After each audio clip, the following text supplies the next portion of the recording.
Hello everyone, welcome to Sky Sports Fantasy Football Game Week 41 preview. What a strange number for Sky to finish on, but that is the final game week. It's been a few weeks. Niall's been off jet setting around the world. He's looking very tanned, as you can tell. How's it going, mate? Yeah, pretty good. Holiday was fantastic. The highlight of it was coming home without sunburn.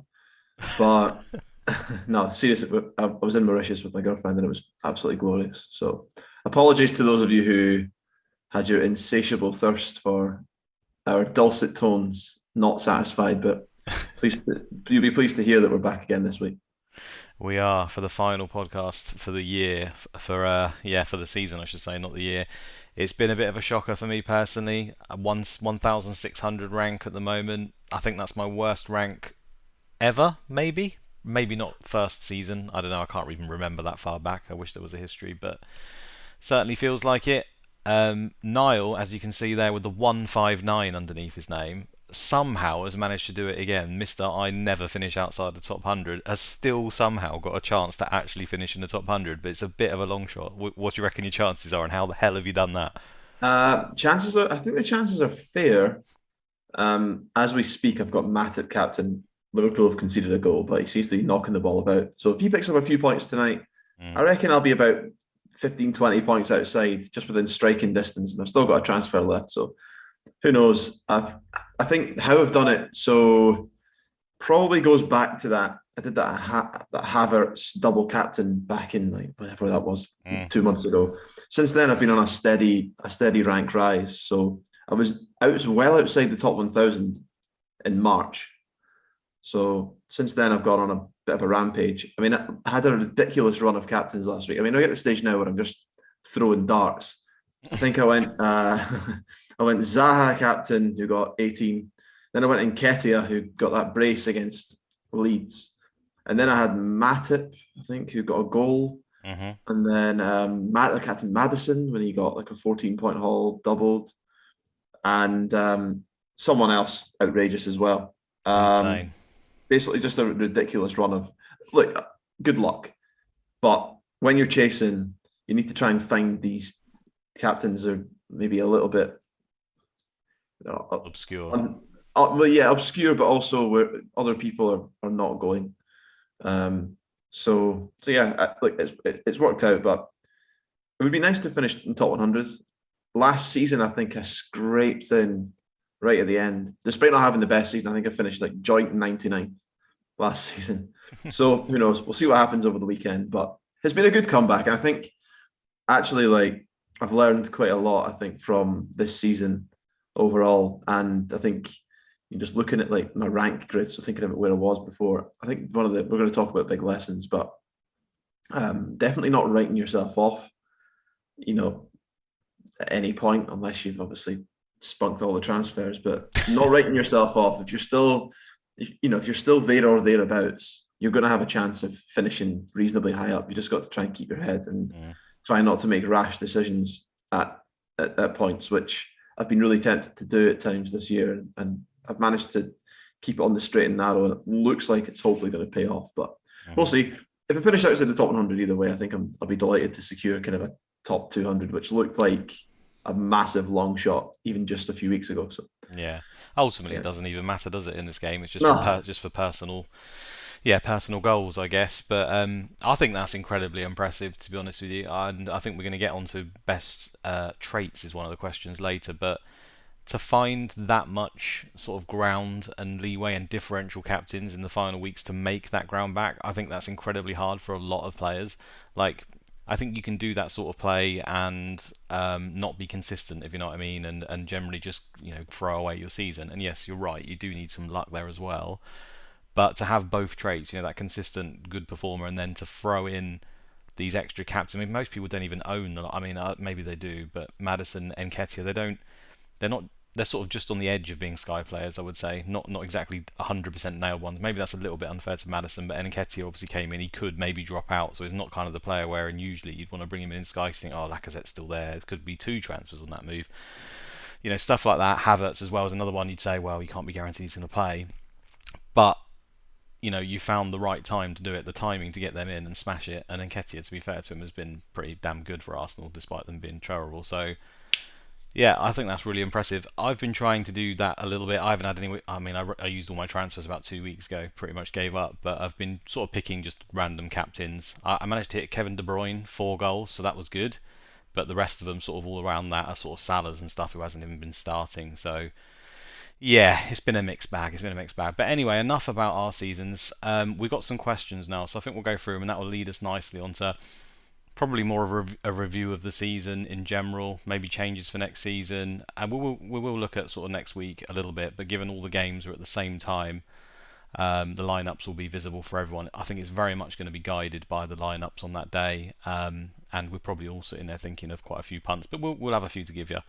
So I'll start with the very first question. Actually, I partly answered it, which was from FPL Spartans. Niall, what is Luke's best trait? And Luke, what is Niall's best trait? So I've already said mine for you. I think it's consistency, but also having that edge over other players that could lead you to winning it one day, where you do have that sort of X factor that I think a lot of other players do struggle for. Yep. I've got no idea what my best trait is, so I'm interested to hear this. Well, I mean, apart from your dashing good looks, it's probably it's maybe. I think there's a number of them. I think you have a brilliant ability to find players that I'm not necessarily even thinking about. I know the community aren't thinking about dropping a pin on them weeks in advance, and then 3 weeks later somehow they become world beaters. So I think you've got a brilliant eye for gems. There's no doubt about that. And also I think you I think if either of us is going to win this game, I think it's probably more likely to be you. Like I've got a floor, higher floor probably than you because I do think you take more like Hail Mary punts than I do, but they're informed, they're not just random. But I think your ceiling could be much higher. And I think we've seen at the end of the season we've kind of I've peaked and you've troughed, but a lot of that's just because we've been punting in different directions. But Mm. yeah, I think your ability to find a differential at random times is impressive. But that said, I think if I had to give you some advice, I'd say, and we're going to talk about the lessons learned. I need to think about mine as well, but I think we both need to think about like what we do at the start of the season because Mm. here we are again, and it looks as if neither of us are going to get to the final day with the transfer. As I say, I've got one, but it's going Mm. tomorrow. And I think you were saying you've been out of transfers for a few weeks now. So I think Definitely. probably that'll be one of the big lessons learned. I appreciate that. That feels good to hear, but I don't necessarily. Well, maybe sometimes I agree with you, sometimes not. It depends if it works. But yeah, definitely a negative on that is as a result, you can end up using a few too many transfers, and Mm, because you think you can see something before people, and it necessarily doesn't work out. So it does swing both ways, absolutely. And despite, I mean, I always try to give the advice. I think I've been saying it all season that you really do want to hold on to your transfers. People are saying, well, how much use is a transfer when you're only getting sort of 1 week or 2 weeks out of them towards the end? And I get that argument. If you use a transfer 18 weeks ago and for 18 weeks he outscores the other guy, that's a more use, a better use of that transfer. But these final couple of weeks can make all the difference with those points. If players get injured or teams start rotating and you don't have it, I know from experience from when I was close to winning it one year, it really affected me having Aguero injured. Um, and yeah, and I just feel like if you can hold them, it is really useful. And then I don't go with my own advice, which is stupid. But in my position, it was like, well, whatever. But I think next year I really need to get better at that. And it's just so much easier said than done. That's the problem. It feels like you're missing out on a player. When do you think, oh God, I've got to get this player because he's killing me every week? And then, if you go too late on the player and then suddenly he's not a good option anymore and you've got to swap him out. Like there is luck in it, but there is definitely an ability, I think, in timing. How I think Gallagher's a good example from this season, right? Right at the beginning of the season, at that price, at that good, what he was doing, depending on how early you got onto him and sorted the rest of your structure out, might have actually affected your season quite a lot. completely, And completely. then if later on in the season I went back to him, I think people had sold him because of circumstances with fixtures, injuries, or whatever it was, and I went back to him thinking, oh, they've got good games, maybe he can do it, and he hasn't done anything. I don't really take that as a negative, as I think he could have.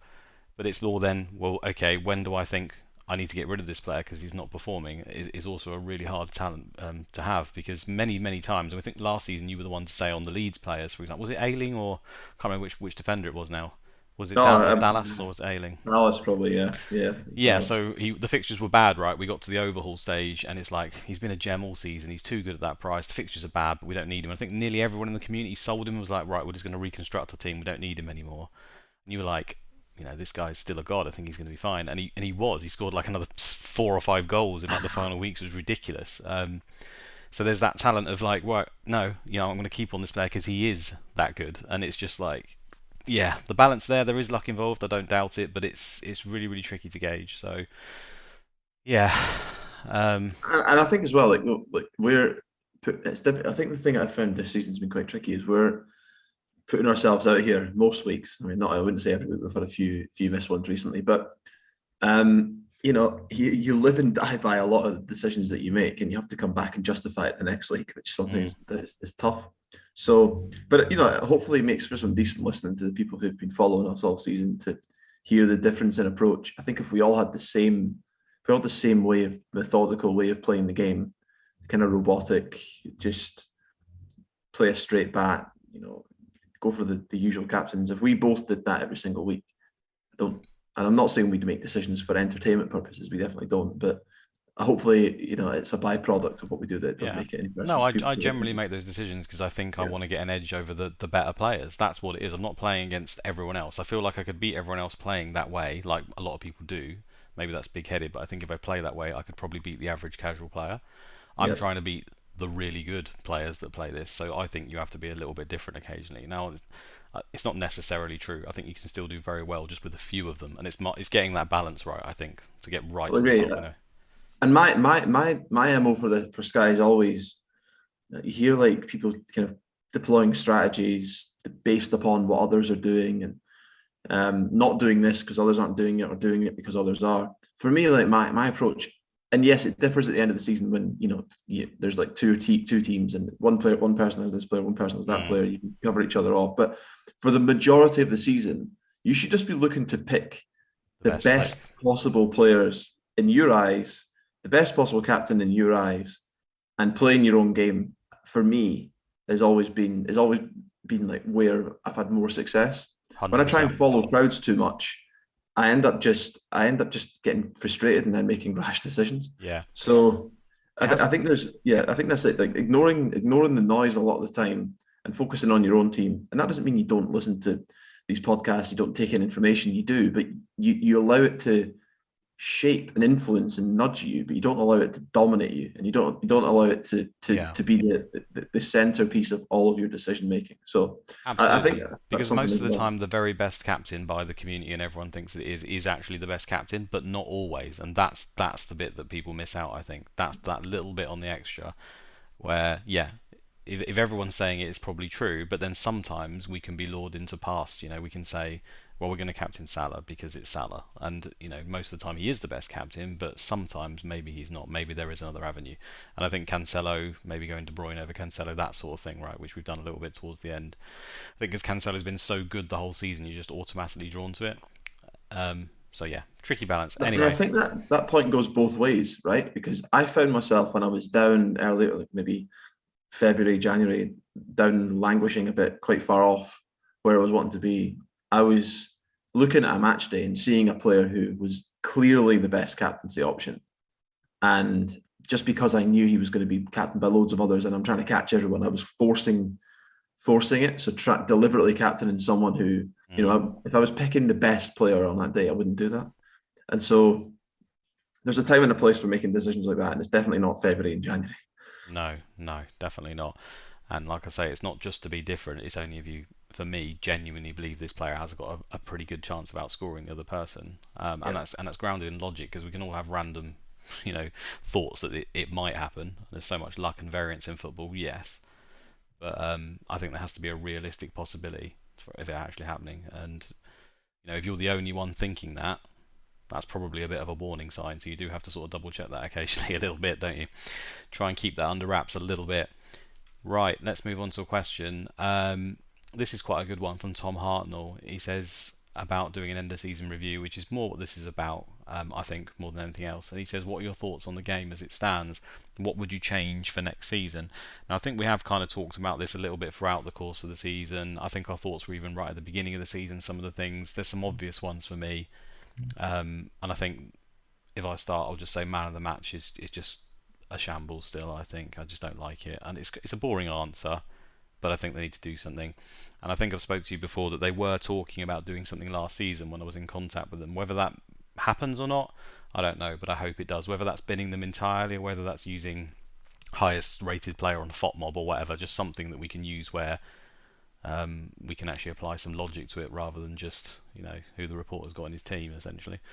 Um, yeah, I think you I, agree with that, don't I you? think you're right. I think there's something to it. I don't like it in its current form. I used to quite enjoy it. I'll be honest. Like I get a like it's like when someone asks me, okay, I'll give you an analogy. If someone asks me, what do you think of VAR? Do you want it introduced in Scottish football? And I'm like, no, I don't. I quite enjoy debating contentious decisions and referees getting things wrong. Like that's part of football for me. I enjoy it. Still happens with VAR. It does. Mm. To be fair, it does, but I think maybe slightly less so than before. But on Sky, I actually quite like logging into the app 5:30 on a Saturday before the early games properly kicked off, checking the refreshing frantically to find out who's man of the match. Like I do enjoy that, and it would be a shame if that went, but the decisions are sometimes horrendous.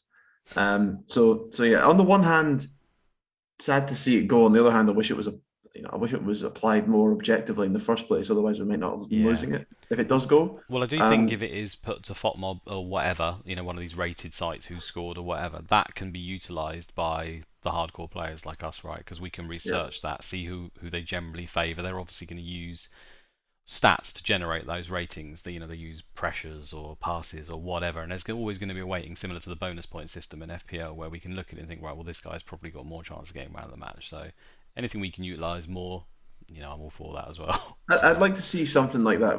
But it's based on FOTMOB, so it's more transparent. Like I know that the FPL bonus point Yeah, system, a not lot of like people that. have found it difficult to follow at times. But so, for example, FOTMOB, 3 points for the player who gets the highest rating, two for second, and one for third. I think that would be good. I think that'd be a good addition. But my Yeah. concern is if we were to scrap it completely and not then change the scoring system, you would basically punish midfielders and strikers and make it even more of a defender's game. And people are already playing five Probably at the right, back. actually. Yeah, probably right So there. that's a concern that I've got. And also it would totally disincentivize captaining the player who can get the big haul up front versus the kind of steady defender who's going to pick up 5, 10 every week. So It's a good point. I Didn't don't think I of that. don't that might make the game a bit more boring if they were to do that. So I think they're like that's why I think that the 3-2-1 based upon FOTMob ratings would be good. But we'll have to. I mean, who knows if they're going to make any changes? But that would be for me optimal to just scrapping it completely. Yeah, I suppose you'd probably be for it if they scrapped it, but then they did something else to reward in a different way, right? I think that would Maybe be give fun. strikers more points for goals or something like that. Like Yeah, just try and level the playing field a bit because at the moment, like we are looking at a world I think where defenders, not so much at the end of the season when things are as frantic as they are just now, but certainly in the early weeks, it did feel like this season even like obviously Cancelo was brilliant. You wouldn't want to go anywhere else. But in previous years, like Diaz and Van Dijk were the two like solid captains. You barely move off of them. yeah. So yeah, I I think I think they do need to change that, by the way. I think it's been too many seasons of that now, where it's yeah, like if that's the same rules again, we just know that we're all getting. I mean, I was going to bring up the stats a little bit later, just when we look at our favourite players. In fact, I may as well just do it now. Screen share and show the member stats. This is passes per 90 for defenders across the season. And as it's per 90, it doesn't take into account apps. So you've got Mendy in there from City, for example, from one performance and right up there. But you can just see who's in it. We all know already. It's dominated by Man City, and then Liverpool and Chelsea to a slightly lesser extent. yeah. So we all know again, if they've got that again, it's kind of a bit boring, I think, just to actually go in there and go, yeah, I'm just going to get those centre backs again. And I know it's hard to promote change because it's been a big part of Sky for quite a while now, but it wasn't always like that.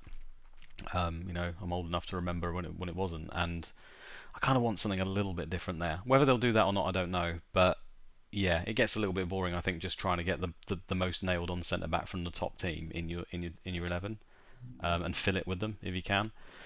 So yeah, I'm kind of with you, to be honest, on that one. I think that's probably one change I'd maybe look at.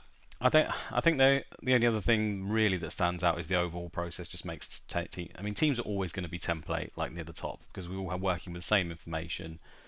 But I do think having the two, especially the one after 3 weeks, just means we pretty much all have the same team after 3 weeks. Then we overhaul where there's probably a little bit of difference, but not too much. And then again in February, it kind of promotes everyone changing to the same team with all the same information again.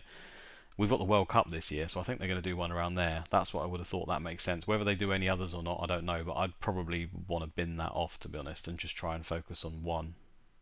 Yeah, I Thoughts? agree. I agree. I think having two overhauls it does feel like a bit much, especially when you get to a point in the season, like the second half of the season, where the fixtures might be laid out and skewed in favour of one team, and then everyone's got the same players, and it resets the template, even if the template's been split. So Mm. again, it just for me makes it less exciting overall. And actually, part of what I enjoy about Sky is the fact that it's an absolute marathon, right? It's not a sprint. You Yeah. need to be able to manage your transfers. You need to be able to make the right decisions at the right times. Sometimes the best decision is to do nothing, Mm. and for some people they find that really difficult, and that's why I think like um, having no overhauls or maybe less if there was just one overhaul would give those who are methodical and do plan a bit more and are more pragmatic with the transfers maybe Yeah. more of an advantage. It's, But either way, it's yeah, I think maybe that's something I would see change. I think having an overhaul after 3 weeks feels a bit soon for me. I know the point of it is to encourage the engagement. masses to play the game, engagement, right? So Yeah. people pick a team and then, oh my God, someone's injured and they get to pick their whole team again. Fair enough. I understand the rationale behind that, but it's become a bit of a gimmick, I It think, now. has. I know why it was brought in. I was told at the time it was exactly that. Player engagement, their stats said that after 3 weeks is the most likely time that they'll lose players because they've obviously had a bad start, they don't like their team, they've used too many transfers, they give up. So they give an overhaul and they're probably going to get more clicks on the website. Simple as that. And it is a tricky balance behind, trying to make the game as good as it can be, competitive for the top players, but also try and get as many people to play it. Um, and to keep coming back to the game. When you have got a game like you say that is a marathon with limited amount of transfers, it's very hard to do that because inevitably people are just going to spank them. Now I don't care, but obviously Sky do. So it's a tricky balance. We'll see what they do there. There's nothing. I mean, we could talk about rules for Sky. This question could literally be like a 5-hour podcast. Yeah. I think. So yeah, the main one for me are the overhaul and the man of the match. Maybe a little tweak to the bonus system. I think maybe I don't know if this is just COVID related, but and just generally in the last few seasons. But it feels like 40 transfers is probably just a little bit too few if you do want to encourage people to keep actually playing tactical or you look for this team or switch from the big hitters and sort of have fun with the game. I feel like 40 is probably pushing the boundaries now. It just seems like maybe it's just me running out of transfers most of the time, but it feels like you can get punished a lot of late where you just you make moves with 3-for-1s or 4-for-1s and they only actually end up playing two. And I just think with 5 substitutes and the way these top teams have just got ridiculous squads now. Liverpool again tonight rotating. They've got so many good forwards. Man City will be the same. Haaland's coming in.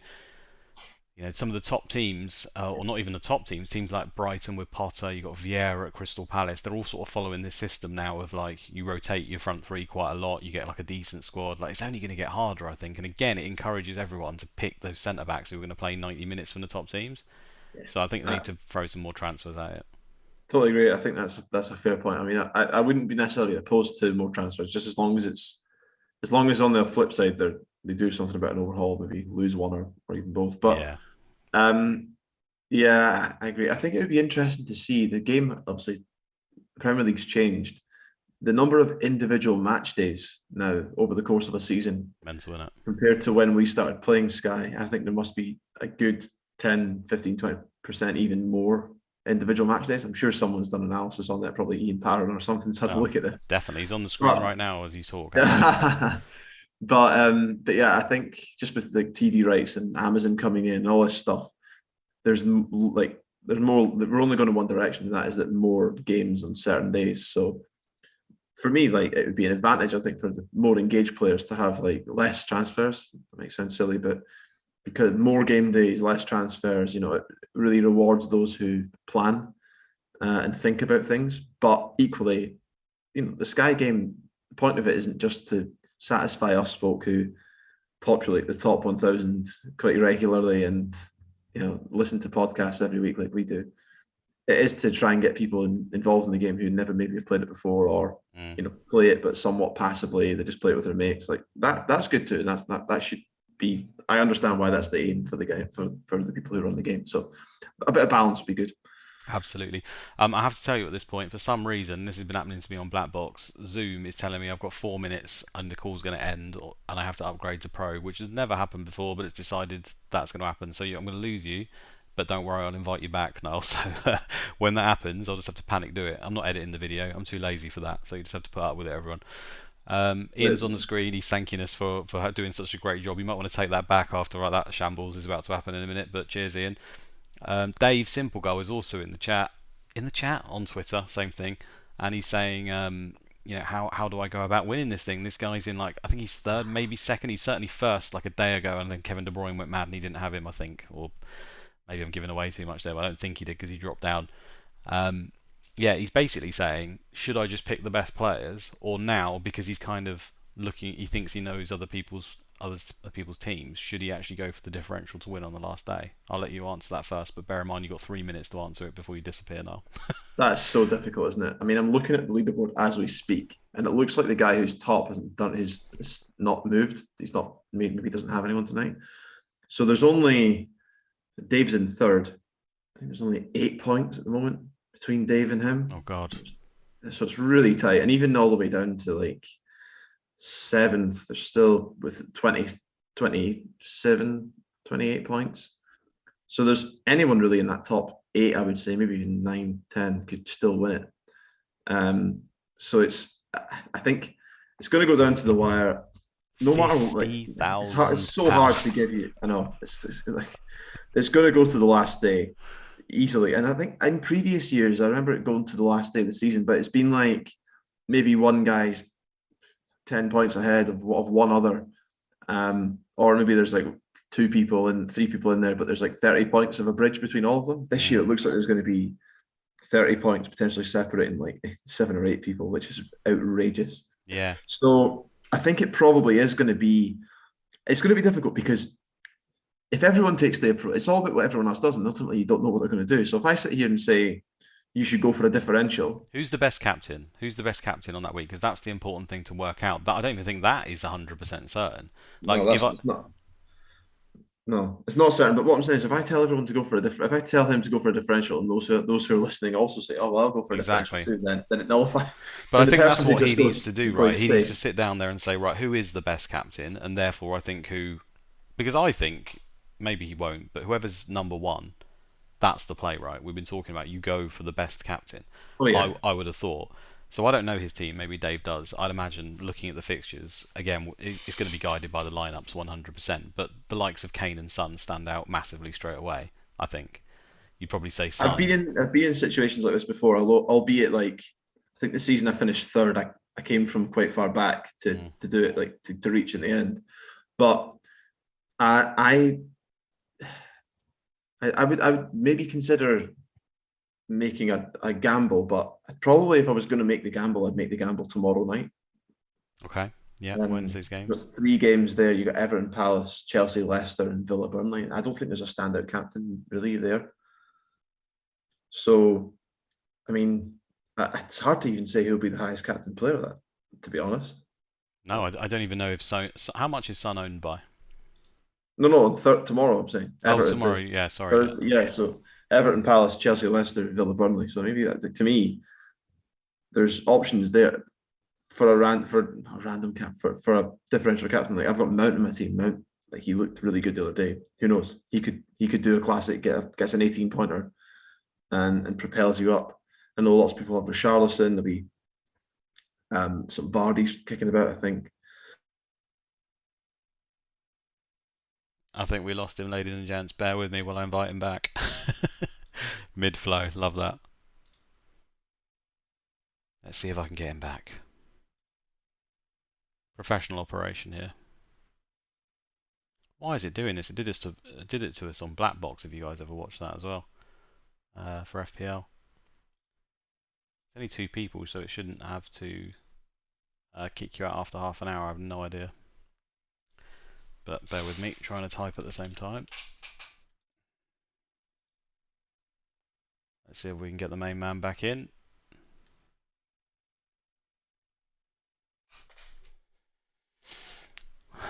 Liverpool and Southampton in the background, 60th minute, just for reference. Niall's been subbed off in the 60th minute. He's missed out on his clean sheet. He probably doesn't even know he's been cut off. I like to think of him just chatting away there, not realising it. Sent him an invite. Let's see if he. Let's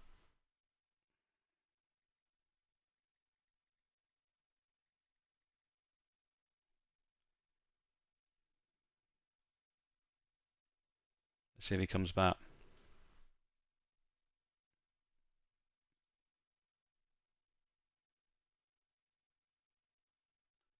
Come on, Niall. Oh, here he is.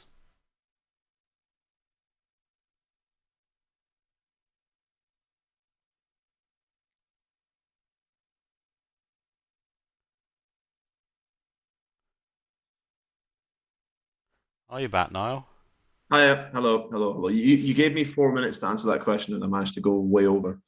Uh, but in the time that I spent trying to get back in, I've had a chance to collect my thoughts, and I think that this is what I would say. Wait until after tomorrow night. So you've got the Thursday night games. Take stock. I mean, tomorrow you can captain whoever you want. I think like there's no obvious pick. I wouldn't say. I don't. I think maybe Chelsea defenders will be the highest, but they're playing Leicester. Leicester are pretty damn good going forward, and I'm not sure that they'll even pick up passes in that game. So definitely no obvious pick. Anyway, going into Sunday, I would take stock. So if you are within striking distance, or by that I mean about around the 20 point, 10, 15 point mark, depends on your team. If you're sitting with a team that's decimated and you've got no transfers and you've maybe only got 8 players playing because you've got a couple of injuries, one player's not starting, that kind of thing. I think that on the balance of probability, going with the highest owned, most likely owned captain by the people above you is probably not the play, because even if that captain hits, you've got a depleted team that's probably not going to make up the difference. Mm-hmm. If you're in that position and you captain someone, I would probably captain someone who maybe others wouldn't be looking at, because that's, to me, seems like the only logical way that you would win. If you're sitting with a stacked team, 11 starting players, and you're 5-10 points off, you can probably bet that the people around you, if not above you, are not sitting on 11 fit starting players. So in that case, I'd probably captain the most owned slash player that you would really want to captain. So for me, I'm looking at the fixtures, like it's a non-negotiable for me. I'd be captaining Kane against Norwich if I had him. Like, I don't think there's really anyone else. Like, there's obviously options, but he's the number one for me, like logical captain. I think Son's just as good though, but yeah, he's 50% owned, so depending on which one Yeah. you've got. Yeah. Oh yeah, either Son or Kane, like whoever you've got. But I think if I had both, I'd still go for Kane. I think he just looks really good just now. But I think that's the way I'd do it. And then, I mean, if you're at the top and you're fending off a lead, I think you've got to captain. I think you've got to captain the player that you think is going to do the best. And if that was me in that situation, I'd be going for Kane followed by Son. Sorry, that's maybe not like categorical. It's really difficult to give advice without knowing like the full ins and outs. Oh, 100%, yeah. But I think yeah, Chelsea are really, really appealing as well, home to Watford. I mean, it's not just that they're a terrible team. They've been a terrible team all season. yeah, Now they've got loads of injuries. They're capitulating all over the place. They actually did, like, stats-wise, they weren't actually that bad against Leicester, but I just feel Chelsea at home versus Watford, the fact that you get to see the lineups, obviously the biggest issue with Chelsea is not knowing who's going to play. And then when it's final game of the season, you wonder, does he do some of these teams, give some swan songs to some players, and churn out the kids and all that stuff. So you get to see a player. I mean, you've got Mount in your team, right? Mount, I think all season has pretty much been terrible, but whenever he's played one of the weakest sides in the league, has churned out like a 20-pointer.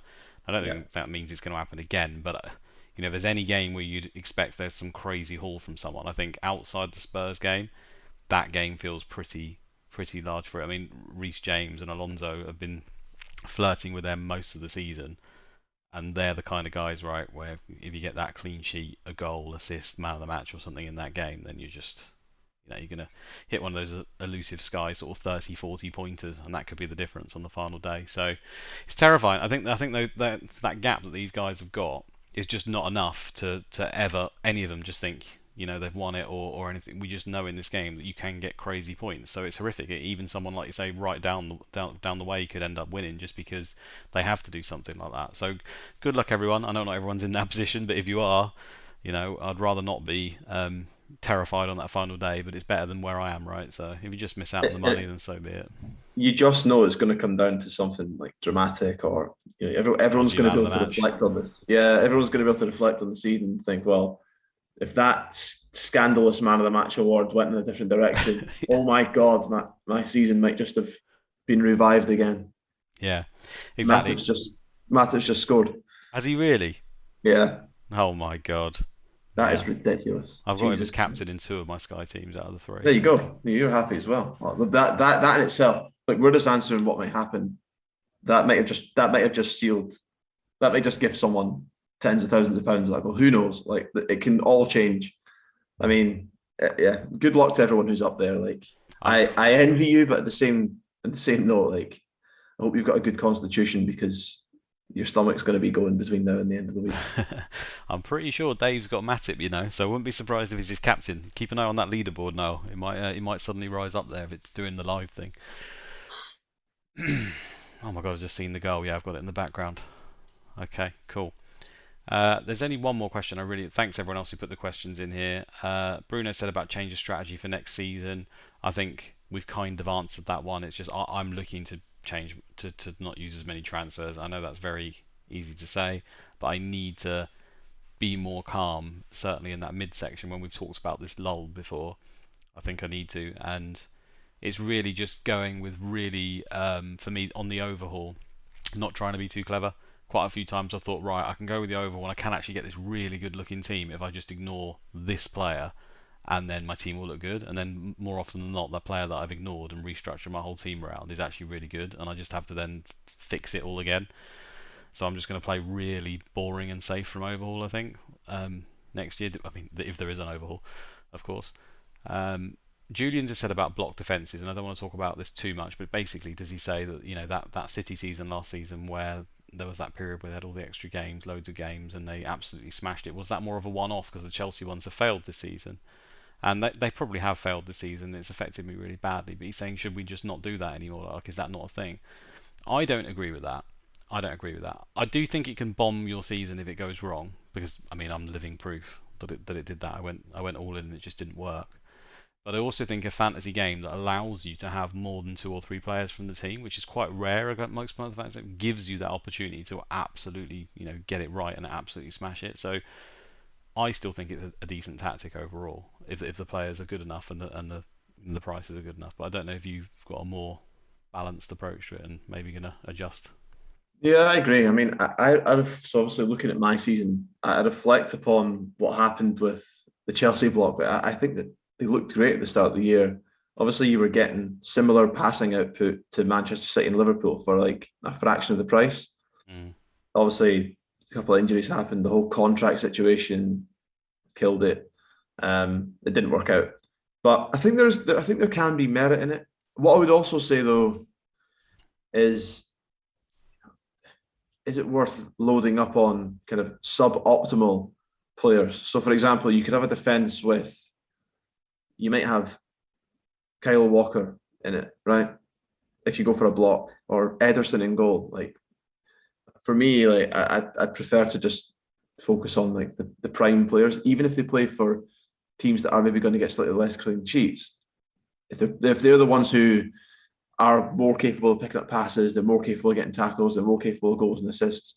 Like, they're the best players for a reason, I think. And like, you do have to sacrifice something by having a block defense. It can be great when it comes off, Mm. as we've all witnessed in the past. But I think outside of like overhauls where you get to stack up on them, or like maybe the first 3 games of the season when you've got like that power play before the overhaul.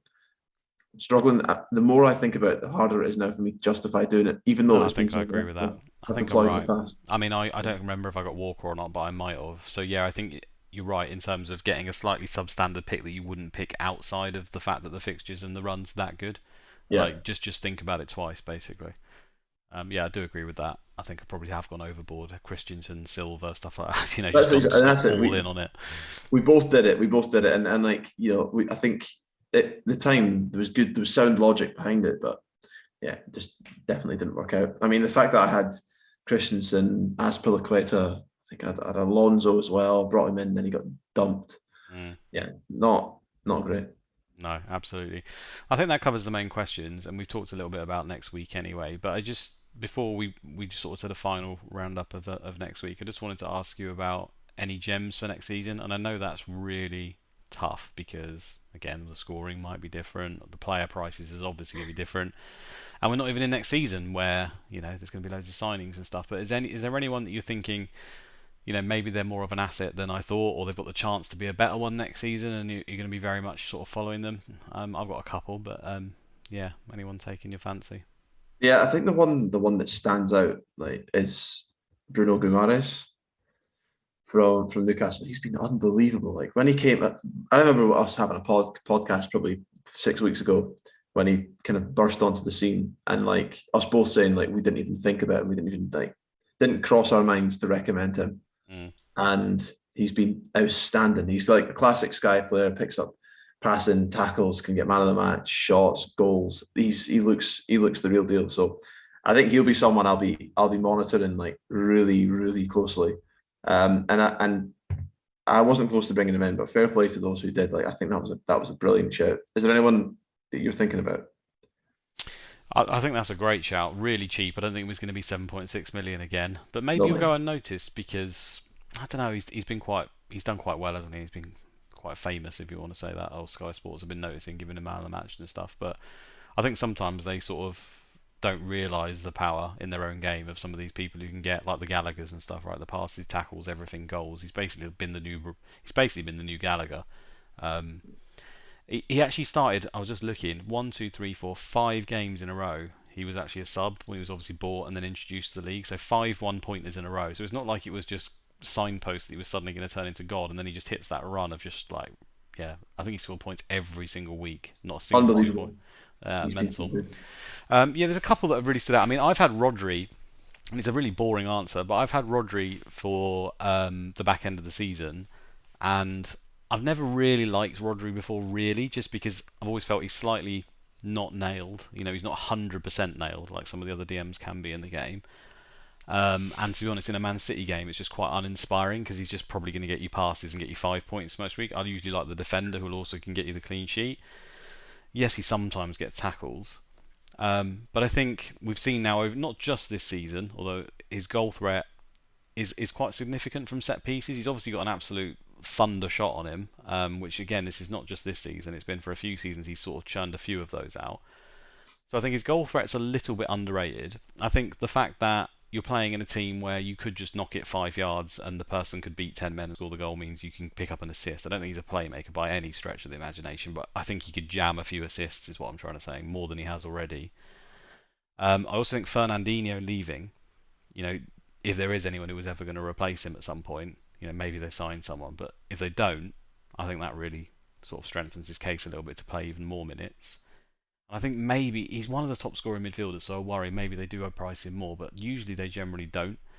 So he also gives you that default City captain where next season, if they've got Haaland in that team, you have to expect there's going to be even more rotation, I think, in some of the wide areas for some of the attacking midfielders. And then that means you've always got, and we saw this season with the centre-backs even, Laporte did really great, but then you've got Diaz and Stones, Ake's started to come Yeah, through and look a good option. yeah. Maybe the defender, Cancelo's played nearly the whole season, right, but a lot of that has been injury forced. They only had 3 fullbacks, Walker, Zinchenko, and him the whole season because of the Mendy issue. I can't see them not strengthening there. The general point is if you've got that backup Man City captain that you can just put it on and be confident that you can just turn out is pretty good. So I think I've done him a disservice. I think he's quite an interesting option for next season. I don't think he's going to turn into a world beater and score 10 goals or anything stupid like that, but I think he's a little bit better than I've given him credit for. So I do like him depending on his price. I agree. I mean, look, he's the third highest scoring midfielder and he's the kind of player you could have just brought in and left all year. Absolutely. Um, so yeah, I think he's definitely one to watch. Someone else I think um, intrigues me still, and who I'd like to have next year, but his price is probably going to be higher. I think Saka. I know he's the Yeah. last couple of games he's not done that much, but he's taken set pieces. He's on pens now for Arsenal. He looks like their number one attacking threat. Mm. So he's interesting. I can't believe this guy's in the top five scoring midfielders this season. Madison, I've got him in my team just now. It feels like he's done nothing this year, but Yeah. he's got 10 goals and 9 assists. And he's not actually started that many relative to a lot of the other players up there. So, I mean, if he can get his fitness sorted out, he's got that explosive edge. And I don't see his price going up that much because he's not, as I say, he's not set the world alight. So No. He's a he's another player I've one. owned multiple times across the last 3 or 4 seasons, and sometimes it's gone really well, and sometimes it's gone really bad. Because, like you say, he gets these niggly injuries sometimes, then just doesn't turn up, and that's why he's annoyed me. It's like, oh, I'm not going to get these players because I get them in, they look good, and then they get injured. But there has to come a point, right, where that doesn't happen anymore. I think Antonio, yeah, he's got like one injury this season, but players that are always injured don't necessarily always continue to be injured. So you like to think that at some point Madison can sort that out. So I do like that one. Another one I'm going to throw you away is just the Palace defenders. I remember if you take you back to episode 1 where I said Palace might actually be alright this season and you poo-pooed me. I think in the defensive data, this is why I think we might get lucky with the prices, right? I think Palace haven't kept as many clean sheets as their defensive data suggests they should by quite a long way. They're like one of the top 6 defences on expected goals conceded across the whole season, but they haven't ended up with that many clean sheets. So as a result, they can't price them too highly. So that's point number Yeah. one. I think they'll be cheap. You've also got the fact that most defenders, if the scoring stays the same way, are going to be ridiculously expensive again. We got lucky this season with like Laporte being 9 million, and you've got like the Chelsea defenders nobody thought were nailed and stuff like. These guys are all going to be in the 10 millions next season. I've got no doubt about that. So Anderson, when I look at the passes, I've got it on the screen here, and Gay from Palace, depending what they got there. Passes per 90, successful ones, 59.60 is his average across the entire season from 32 games. So just on that sort of 60 pass mark, he attempts 72. So let's say they improve a little bit. He's going to be consistently hitting that. So I think they could get more clean sheets next season, and he's a candidate for passing, and he's going to be cheap. So I do like that as probably an early sort of outlook for someone who might be undervalued by Sky a little bit. That's a really good shout. No, I agree that you made that call. This is what I was saying earlier on when people were asking me for your best trade, like calling these players way, way, way, way, way before anyone else is even thinking about them. And there you are, first day of the season, giving Palace defenders the shout, and I was thinking they were going to get relegated, finishing rock bottom. So yeah, I think you're absolutely spot on, and hopefully we get lucky with the pricing because they they're not that they're not that sexy, right? They're not scoring goals, getting assists, getting the works, but No. for that kind of like mid-7 range defender, they're consistently churning out. Gay in particular, consistently churning out passes, and he could be a really good pick for the long Yeah, term. One of those like pick you put him in your team at the start and you don't touch him. absolutely. And to add to that, Elise, who didn't play a lot at the beginning of the season, started to play the back end, has got really, really good set piece delivery. And if anyone's watched him, he is an absolute baller. Like he has got, Ward, not quite Ward Prowse levels, but he's got that ability to whip the ball in. And I think if he starts in the team more, which I expect, then we saw towards the back end of the season, both Anderson and Gay started to score a few goals. Gay in particular from the set piece. I think Anderson got jammy in a couple, but I think that goal threat will slightly increase. Another one who's right at the top of the list on this as well for passes per night. He's only played 5 games this season, but he was a former Sky really good pick. And he's sitting at 76.8 passes per 90, so hitting tier 2 every game on average. He's only started 5 games. Do you know what I'm talking about? He was really good for a season, then he got injured for nearly the whole season. Can't even begin to think. Fofana from Leicester. That was I was literally about to say that. Yeah, no, I can see it. To be fair, yeah, Ah, Fofana. Yeah, I know Leicester have had a weird season. yeah, Rotating a lot. They've had the Europe thing. It's not gone great for them. But he's come back in and straight away looked like he's their best defender again, getting passes. So I think he's another one where we might see that his price is going to be a lot lower than it possibly should be. And the only thing with these is they're defenders, right? And we've just mentioned the best picks in the game are these 10 million defenders. So you kind of don't yeah. want to use that spot on these guys, but I think we might be forced to.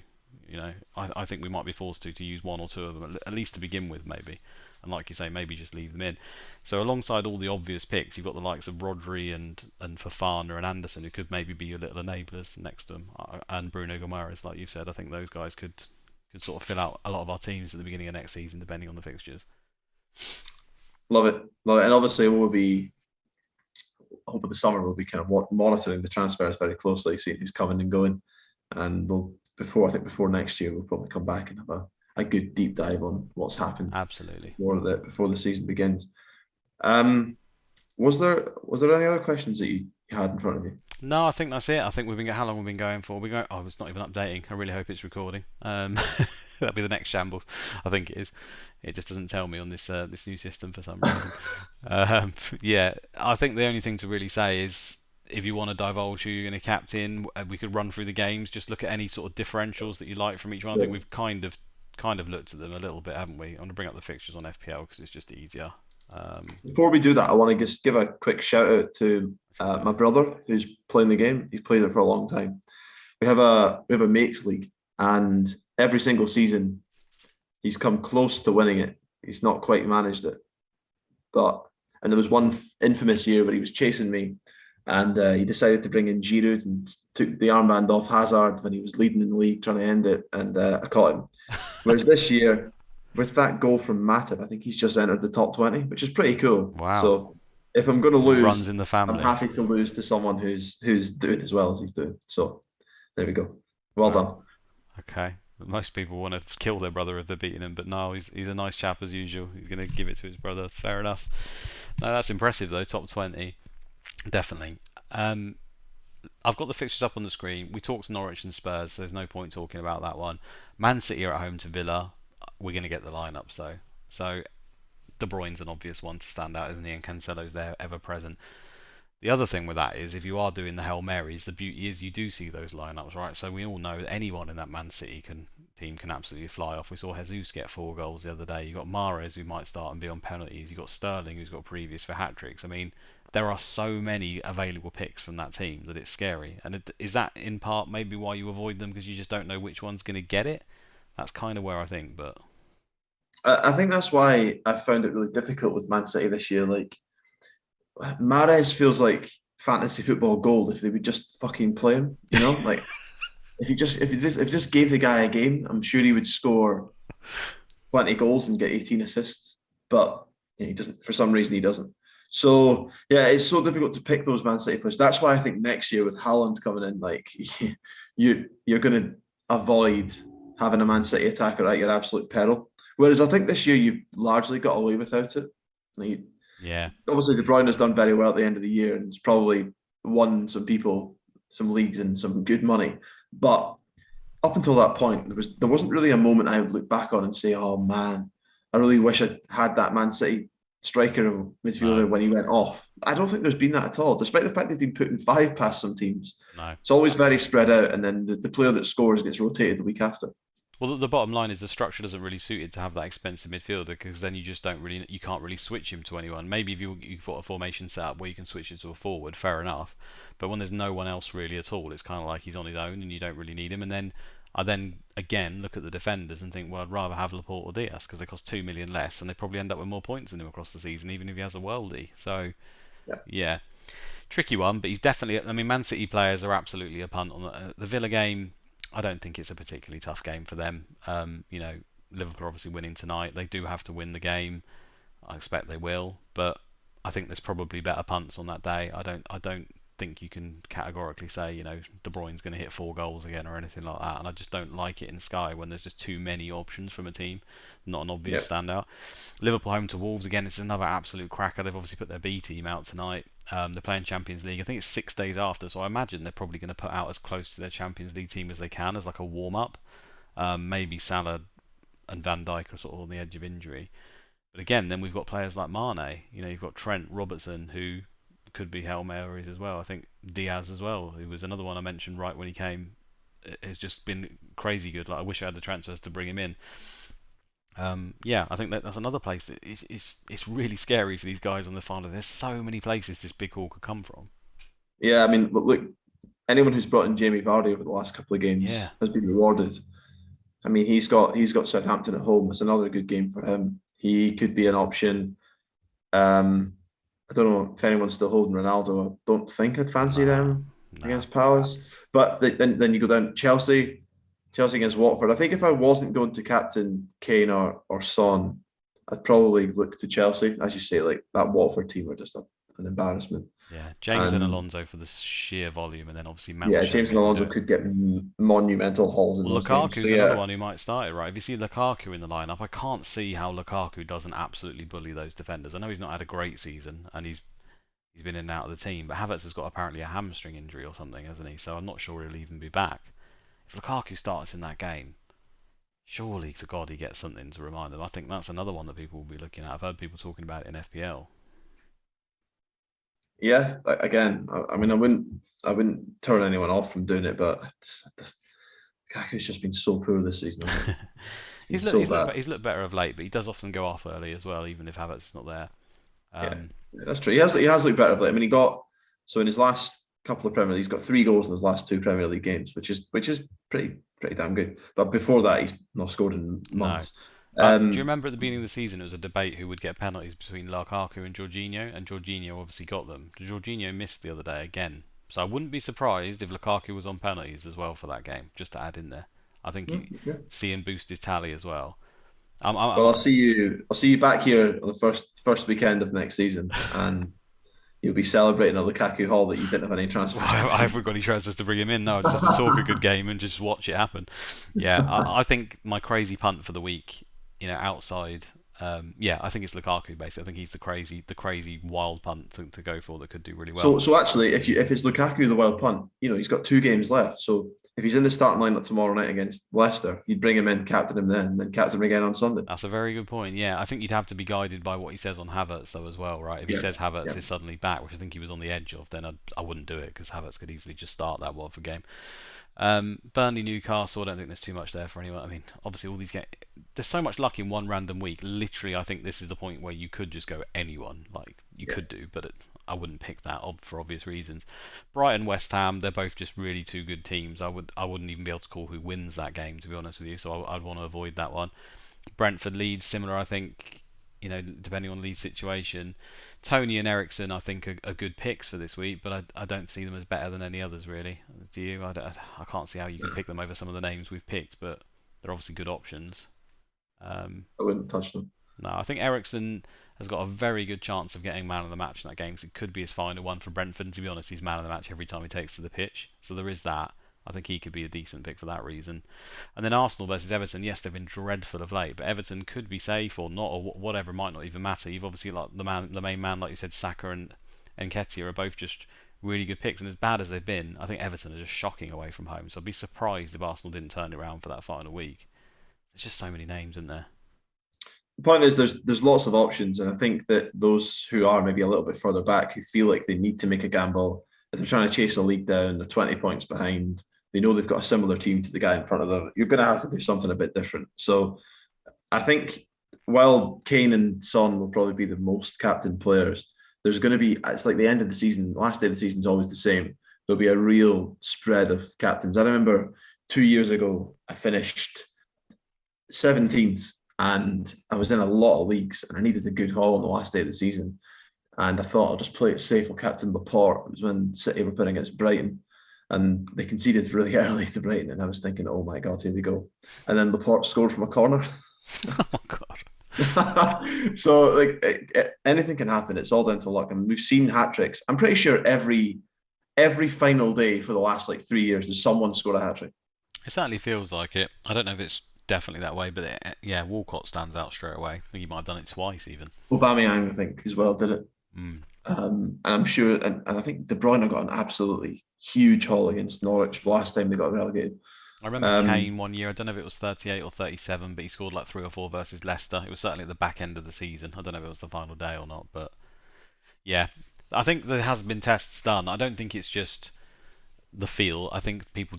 I remember seeing some sort of study that on the final day of the season there is slightly more average goals than there is the rest of the time, and it's a big enough sample from the Premier League for like sort of however many years it's been going, a hell of a lot to just think that it's not just complete randomness. I mean, it makes sense at the end of the day.